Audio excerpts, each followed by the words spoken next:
Welcome to another video from Demystifying Proposals. Today we're going to talk about writing proposals based on contract type, how to adjust contract type in proposals.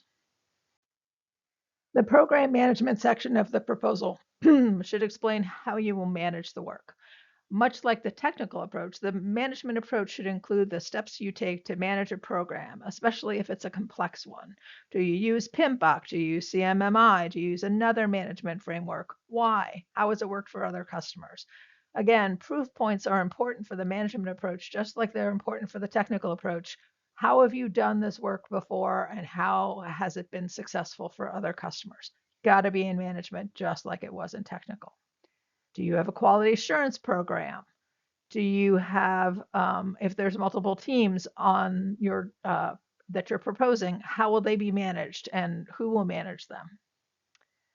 Often there's a task in the statement of work that's called program management. This is not the same as how you manage your team. That section will be how you manage your team in relationship to the government's team. But the two sections have to reflect the same information and approach. So think about that as you're writing your program management section. Most companies have management approach sections that can be tailored for your proposal. They're sitting on a shelf somewhere and you can use that, but just make sure that you tailor it for your specific proposal. And one of the things to keep in mind as you're doing that is whether it's an FFP contract or a T&M or cost plus contract. Remember, your management approach should reflect the contract type found in section B of the RFP.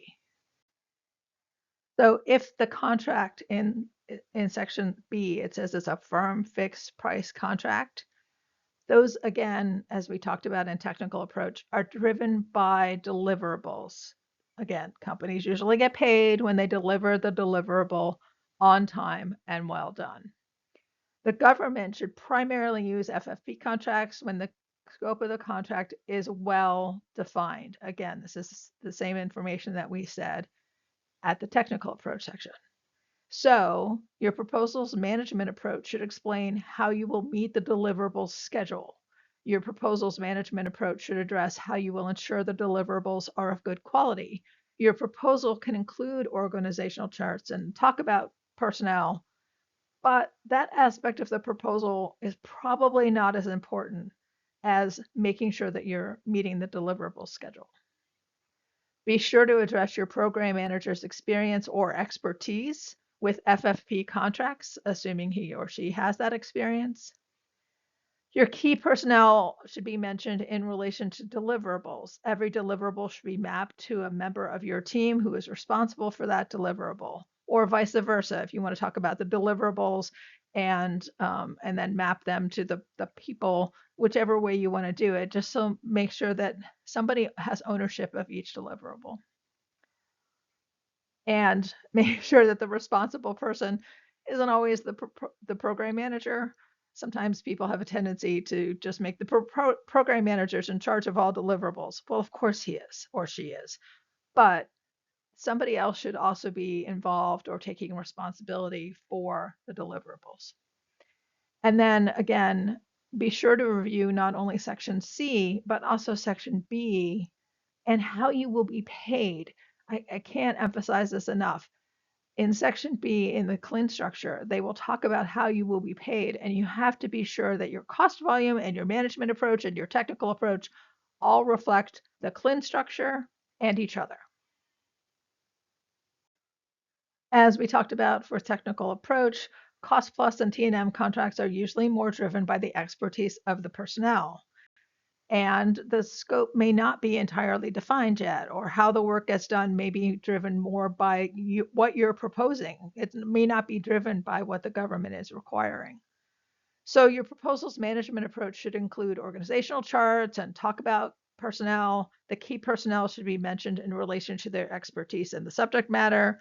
The key personnel should be mentioned in relation to the management of the other staff, task, deliverables, whatever makes sense for the particular RFP. Your proposal's management approach should explain how your staff's expertise will be used to meet the requirements of the statement of work or performance work statement. This may include addressing how you ensure quality of the deliverables. In the proposal's description of the program manager, be sure to address experience or expertise in managing the type of contract that's being proposed, whether that's cost plus or T&M. And just like with firm fixed price contracts, be sure to review the CLIN structure in section B and be sure that your cost volume reflects your management approach and vice versa. Some additional notes when it comes to cost plus contracts. There's generally two kinds of cost plus contracts, cost plus fixed fee and cost plus award fee. Cost plus fixed fee means your company only gets that additional revenue, the fixed fee part of the contract type, if you meet certain requirements. Cost plus award fee means your company only gets that additional revenue if the work is done well and you have to document why you deserve your award fee. So think about that, because your proposal will probably be used as a yardstick for what you said you would do and when. And so think about that. Take that into account when you're writing your management approach. Most proposals, regardless of contract type, usually require you to name key personnel. The requirements for key personnel can be found in both Section C, the statement of work or the performance work statement, and Section H. So don't forget to look in Section H, which is special contract requirements. Make sure that your key personnel meet all of the requirements specified and be sure their resumes reflect that information too. If you have any questions about that, we have other trainings on how to do resumes and how to make resumes compelling. Refer to that information.